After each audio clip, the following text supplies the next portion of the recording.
እዩ ዘፈን የዘፈነች መታለች። ለብሩኬ ዘፈን ዘፍናለች ማለት ነው።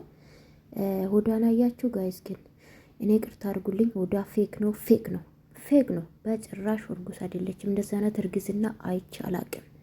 ለመሰላችሁ አላቅም። ተንጋዶ አይታችኋል፣ በዛ ጎን ማለት ነው። ወይን አሁን አለ አይደለ ፌኩ፣ እሱን አርጋ ነው እየመጣችሁ ብዬ ነው የማስበው።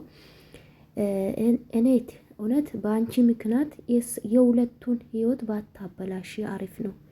አንደኛ ከአይሚ ጋር ቢለያይ ራሱ ከአንቺ ጋር መኖር አይችልም። የልጅ አይፈልግሽም፣ አይወድሽም።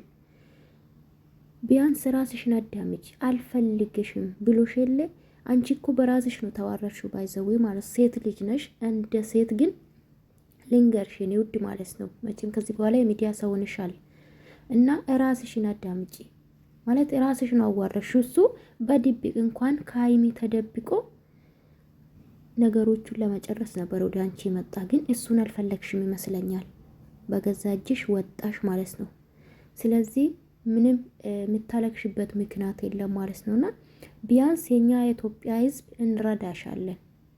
የእውነት ከሌላ ማርግዝሽ ከሆነ ተሸግረምሽም ከሆነ ዩቱብ ይከፈትልሻል፣ ሼር በማድረግ እናሳድግሻለን።